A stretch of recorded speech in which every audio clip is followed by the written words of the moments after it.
Karena kutukan Batara Indra, Raja Keindraan beserta istrinya jatuh miskin.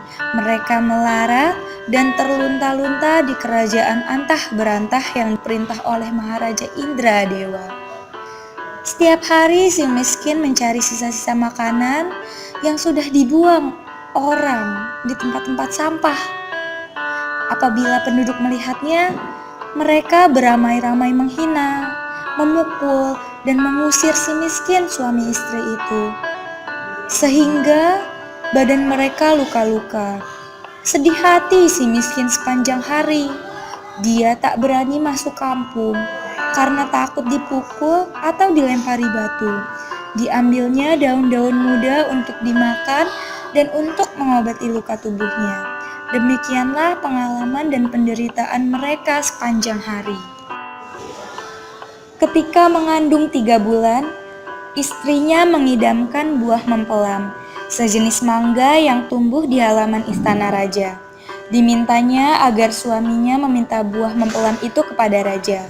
Mendekat kampung saja suaminya tidak berani, apalagi hendak menghadap raja meminta buah mempelam itu. Dengan sedih dan meratapi istrinya, ia memohon supaya suaminya mau meminta mempelam raja itu. Karena kasihan kepada istrinya, si miskin mencoba meminta mempelam itu. Tiada disangka-sangka, raja sangat bermurah hati dan memberikan mempelam yang diminta si miskin. Buah lain seperti nangka pun diberikan oleh raja. Penduduk kampung yang melihatnya pun jatuh kasihan, dan mereka bermurah hati memberikan si miskin kue dan juadah. Mungkin berkat tua anak yang dikandung istrinya juga.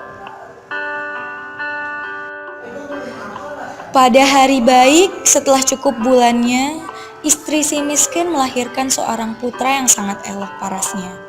Anak itu diberi nama Marakerma, yang artinya anak dalam penderitaan. Ketika si miskin menggali tanah untuk memancangkan tiap atap tempat berteduh, tergali olehnya taju, topi mahkota yang penuh berhias emas. Dengan kehendak yang maha kuasa, terjadilah sebuah kerajaan lengkap dengan alat, pegawai, pengawal, dan sebagainya di tempat itu. Si miskin menjadi rajanya dengan nama Maharaja Indra Angkasa, dan istrinya menjadi permaisuri dengan nama Ratna Dewi. Kerajaan itu mereka namakan Puspasari.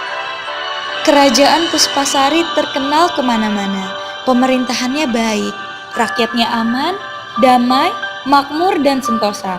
Tiada lama kemudian lahirlah pula adik Marakerma yang diberi nama Nila Kesuma.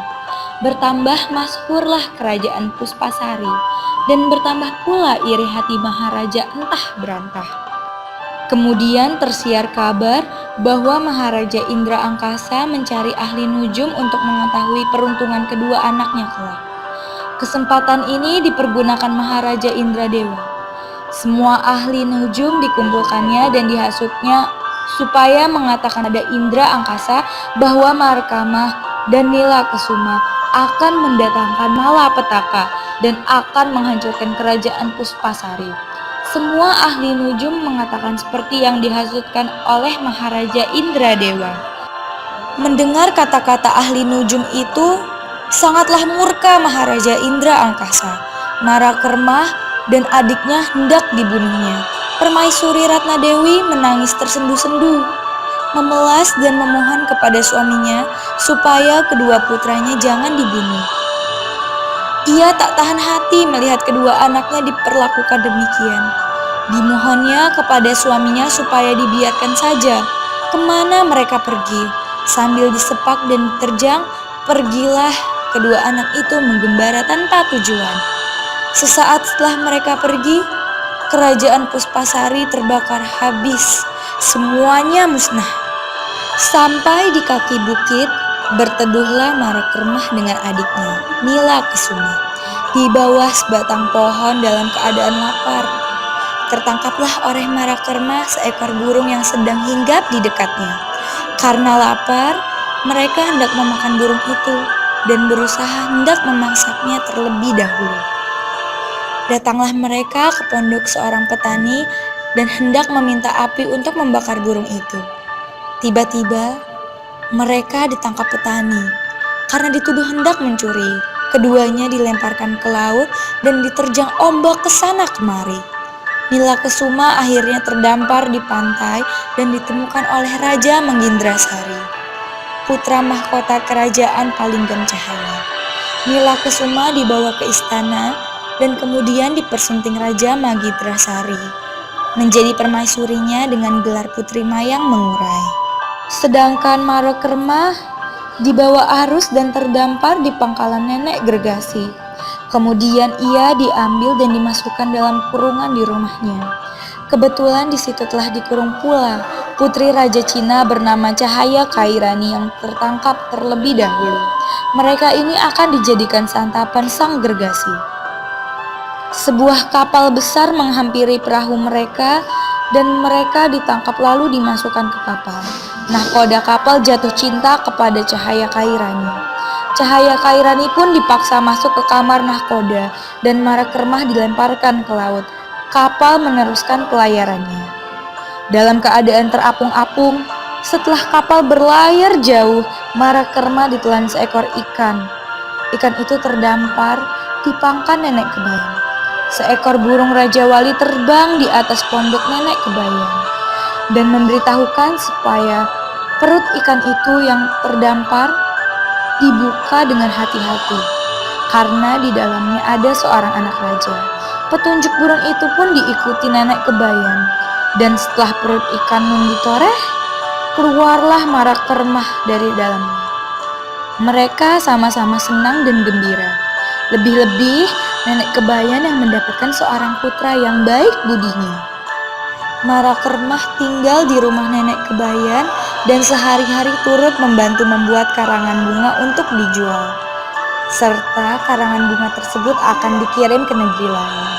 Dan cerita Nenek Kebayang tahulah Marakerma bahwa permaisuri kerajaan tempat tinggal mereka bernama Mayang Mengurai, yang tidak lain daripada seorang putri yang dibuang ke laut oleh seorang petani ketika hendak mencari api. Yakinlah Marakerma bahwa putri itu sesungguhnya adiknya sendiri. Kebetulan Cahaya Kairani maupun Mayang Mengurai sangat menyukai karangan bunga Nenek Kebayang yang sebenarnya Marakerma lah yang merangkainya. Pada suatu ketika dicantumkannya nama dalam karangan bunga itu. Dari nama itu Cahaya Kairani dan Nilakesuma mengetahui bahwa Marakerma masih hidup. Bertambah dalam cinta Cahaya Kairani kepada kekasihnya. Demikian juga Nilakesuma bersama suaminya berkemauan keras untuk segera mencari kakaknya Marakerma ke rumah Nenek Kebayang itu. Betapa gembira mereka atas pertemuan itu yang tak dapat dibayangkan. Dengan mudah pula Marakerma bersama iparnya Raja Palinggam Cahaya dapat menemukan tempat Cahaya Kairani disembunyikan oleh nahkoda kapal. Setelah Cahaya Kairani ditemukan dan ternyata ia belum ternoda oleh sang nahkoda, maka dilangsungkanlah acara pernikahan antara Marakerma dengan Cahaya Kairani. Dan nahkoda yang menggoda Cahaya Kairani pun dibunuh di kerajaan Palinggam Cahaya. Marakerma bersama Cahaya Kairani kemudian pergi ke tempat ayah bundanya yang telah jatuh miskin di Puspasari. Dengan kesaktiannya, Puspasari yang telah lenyap itu diciptakannya kembali menjadi kerajaan yang lengkap dan isinya di daratan tinjau maya, yaitu Mercu Indra. Kemudian ia dinobatkan di sana menggantikan mertuanya.